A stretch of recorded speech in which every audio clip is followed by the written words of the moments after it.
புனித ஸ்வாக்கின் அன்னம்மாள் வாழ்க்கை வரலாறு. கன்னி மரியாவின் தாயாரும் இயேசுவின் பாட்டியுமான இவர் முதல் நூற்றாண்டில் வாழ்ந்தவர். இவர் அன்னாள் என்று அழைக்கப்பட்டார்.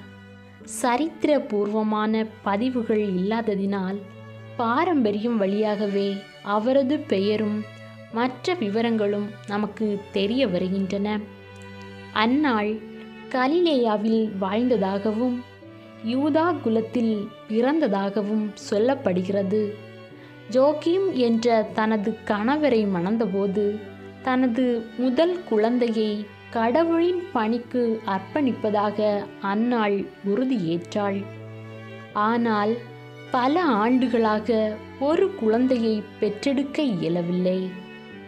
இறுதியாக குழந்தை இல்லாமல் இருப்பதால் ஏமாற்றமும் இகழ்ச்சியும் அடைந்து ஜோக்கிம் ஜெபத்தவம் செய்வதற்காக தனது உதவியாளர்கள் சிலருடன் பாலை நிலத்திற்கு சென்றார்.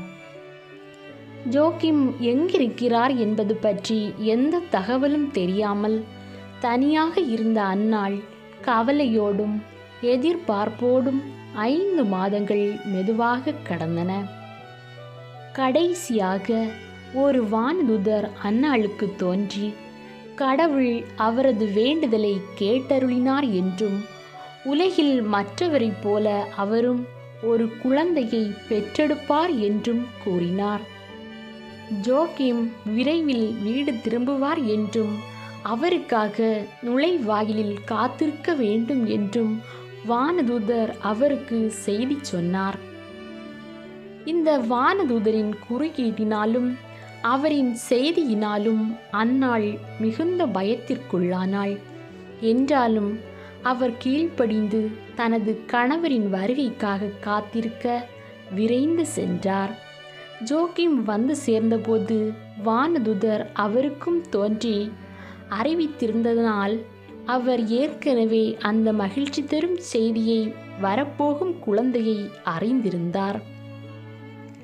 அந்த வானதூதர் சொல்லியது போல் அன்னாள் ஒரு மகளை பெற்றெடுத்தார். மேலும் அவர்கள் அவருக்கு மேரி என்று பெயரிட்டனர்.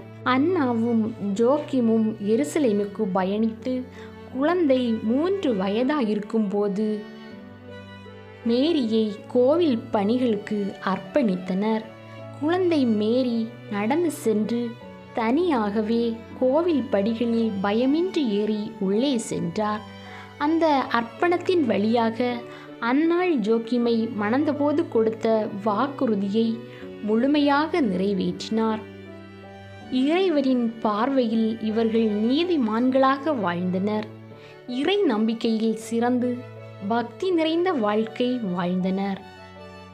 ஆண்டவரின் இரக்கம் அவருக்கு கிடைக்க தன் ஒரே மகளை ஞானத்திலும் அறிவிலும் பக்தியிலும் சிறந்த பெண்ணாக வளர்த்தெடுத்தனர்.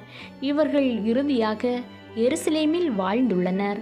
அன்னாவும் ஸ்வாக்கின் என்பவர்களும் அன்னை மரியின் பெற்றோர்கள். 6ஆம் நூற்றாண்டிலிருந்தே அன்னாவுக்கு வணக்கம் செலுத்தப்பட்டு வந்தது. புனித அன்னா ஜூலை மாதம் 25ஆம் நாள்தான் இறந்தார் என்ற வரலாற்று செய்தியை கொண்டு 550ஆம் ஆண்டு கான்ஸ்டாண்டினோபிளில் ஆட்சி செய்த அரசன் புனித அன்னா பெயரில் பேராலயம் கட்டினான். அன்னை மரியின் பெற்றோர்களின் மீதிருந்த பக்தி உலகம் முழுவதும் பரவியது. ஜூலை 26ஆம் நாள் இப்புனிதர்களின் விழா கொண்டாடப்பட்டு வருகின்றது.